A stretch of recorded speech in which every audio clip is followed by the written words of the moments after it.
Man, I am absolutely terrified at how easily people are triggered when I say that there is not a housing shortage. I mean, people get so bent out of shape. I mean, it almost always results in name calling and people telling me that I'm wrong. And they'll punt to something like active listings as, say, being relatively low in their market as like clear-cut evidence that I'm just some moron. And I respond the same way every single time, right? Um, Active listings does not represent the housing stock, the structural housing stock in a given market. So what do I mean by the housing stock? There are owner-occupied homes, and loosely speaking, something like active listings or inventory for sale would represent something like that, loosely speaking. There are renter-occupied homes, and then there are vacant homes. But the status can change between those categories. So, a home can go from being renter-occupied to owner-occupied, or it can go from being vacant to owner-occupied, and the list goes on. And really, like, what you're gonna see, like, when you look across these markets in terms of really accounting for the housing stock, and that's a holistic approach, right? You're gonna see that throughout economic cycles, housing units per capita moves higher when there's excess structural supply, it moves lower when there's less structural supply, and then it moves higher again, as it is now, really all over the place in all these markets, indicating, again, excess structural supply. So, now in terms of that ratio itself, the only difference across markets, and the trend is virtually the same, is the number of people per home. So if there are more people per home, then that is going to mean mechanically the ratio is just going to be a little bit smaller. If there are fewer people per home, then that ratio is going to be, mechanically a little bit higher. But again, that same trend you're going to see all over the place.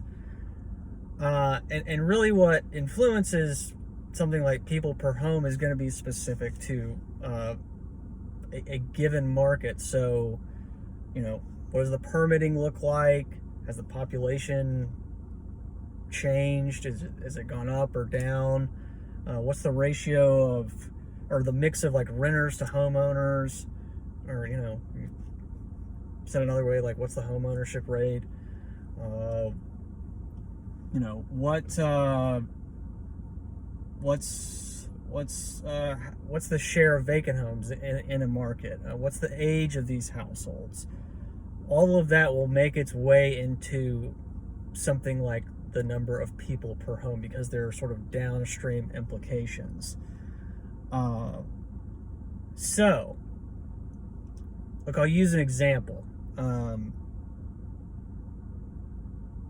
Davidson County, December 2024, inventory for sale was like, we'll call it roughly 3,200 homes. Yet, there's over 370,000 total housing units in Davidson County, okay? So, if you were to approach me with a bull thesis on housing, and your evidence that home prices are going to be sticky is because there's a supply shortage, indicated by active listings, say, being relatively low. And I'm just going to tell you right now, where I come from in the financing and accounting world, if that was the basis for your argument, you'd be laughed out of the fucking room. That's not real math, okay? Davidson County, you're basically accounting for 1% of the housing stock. Congratulations. You sound like a fucking idiot. That should terrify people. And you may say, hey man, like, you got a strong opinion, or don't be cocky, or whatever.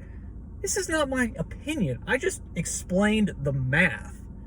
if anything, I'm passionate about how bad and financially, like, illiterate people are, and that should terrify you. I mean, and the fact that